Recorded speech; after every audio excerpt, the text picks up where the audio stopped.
What is it exactly you do for a living? John Dillinger of banks. That's a serious thing to say to a girl you just met. He won the heart of the nation and became this kind of outlaw hero. It seems like the last dying breath of the Wild West. There's this larger-than-life mythic quality.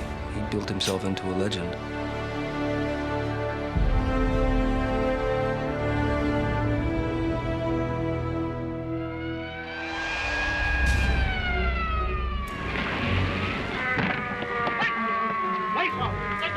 The millions of circulars printed by the FBI have helped to trap scores of outlaws, dead or alive. No case is ever closed until the wanted fugitive is jailed or in the file of known death. Dillinger was the end of an American era, the era of the individual outlaw. He's a 19th century bandit. He belongs with Butch Cassidy and a Sundance Kid. He's a better version of those. In fact, he's the best version of those. The first actually daylight horseback shooting through the streets bank robbery was 1866 when the brothers Frank and Jesse James robbed a bank in Missouri. The basic approach is always the same, and it goes all the way back to Butch Cassidy. You get into the turn of the century, sort of the Wild Bunch type, and they move forward into World War I. There was a guy named Herbert K. Lamb who basically invented modern bank robbery. He applied military logistics to bank robbery. Lamb thought up the methodical method in the switching the cars. Walter Dietrich was part of that crew, so he was mentored by Herbert K. Lamb. Dietrich winds up in prison with Dillinger and all these guys. And in prison, Dietrich mentored Pete Pierpont, Homer Van Meter, and John Dillinger. Dillinger gone to graduate school in bank robbing. He has the skill sets to become probably the greatest bank robber in American history. The Dillinger gang was expert at what they did and could outrun, outgun, and outsmart law enforcement.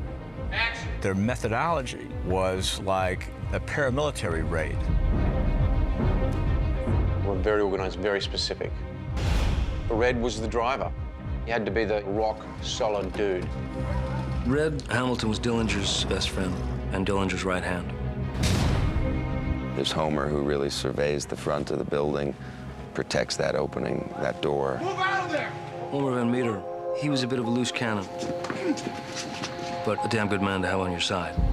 Pete Pierpont was a lobby man who just kept everybody down in the lobby. Hey, you, up! And then, of course, you had Dillinger, who would be the leader and would often be the one who'd go to the vault. The Dillinger crew, I'd rob a bank with any one of those guys if they wanted to. Tomorrow. During one robbery, a customer went to give Dillinger his money, and according to the newspapers the next day, Dillinger did say, You put it away. Not here for your money, here for the bank's money. it's difficult for us to remember how end of the world it felt during the Depression, how angry people were at the banks, at the politicians, at anybody who had power and money and food when so much of the country didn't. And to them, John Dillinger wasn't hurting anybody. He was sticking it to the banks that had taken the farmers' money. If you go back and you read the letters to the editor, there are literally people writing, Johnny never did anything to hurt me, I'm cheering him on. Who gives a damn what the public likes? I do. I hide out among them. With the Dust Bowl and so many people in poverty, so many people had their lives ruined, that hearing about a man who was actually taking it back for himself, they couldn't help but idolize him.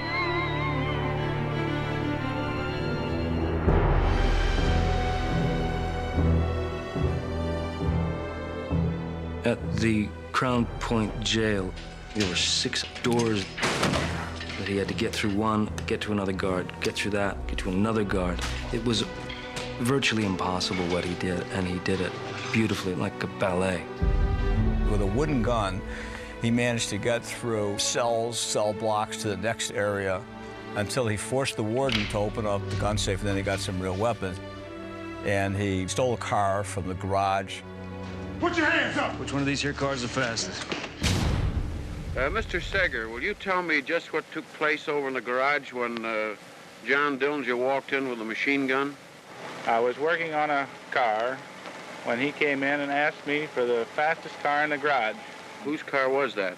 The sheriff's. How did he act? Was he jolly? Yes, he sang part of the way. What did he sing? Little dog, get along, little dog, get along. That's so. Get along, little doggies, get along, get along. Get along, little doggies, get along.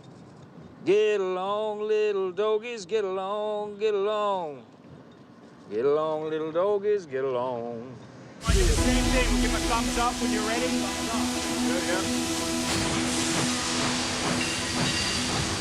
I request that we transfer a man with special qualifications to hunt Dillinger here in Chicago. There are some former Texas and Oklahoma lawmen currently with the Bureau in Dallas. The Bureau has used these men elsewhere. The cowboys were actual lawmen who knew how to run criminal investigations and not only knew how to handle a gun, but would and could use it. Charles Winstead chased Bonnie and Clyde all over the Southwest. And then in '34, he was called up to Chicago to join the Dillinger squad, which Melvin Purvis was putting together with the sole aim of catching public enemy #1. Agent Winstead? That's right. It's a pleasure. Welcome to Chicago. They were only 30 years removed from the frontier, and the best lawmen remained, by and large, in the two most violent places in America, still in the 1920s, which was Oklahoma and Texas. Because of advances in communication, there really was no place for people to hide. Don't come to Chicago, Johnny. What's that supposed to mean? I think they're watching me. He could be anywhere, but he is not anywhere because what he wants is right here. When Billy was arrested in April '34, he was really depressed. And he needed her, and she needed him too.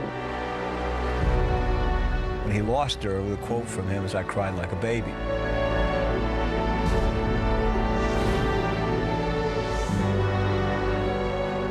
Eventually, the networks of treachery around him and betrayals are so vast that he's taken at the biograph.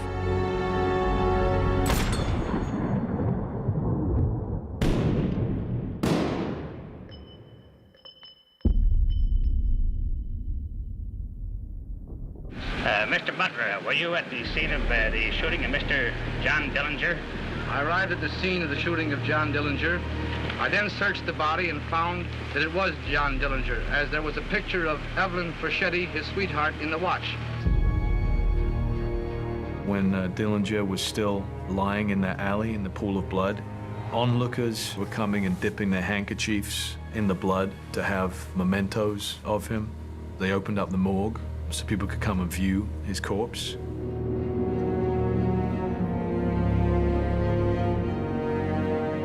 Dillinger was a folk hero.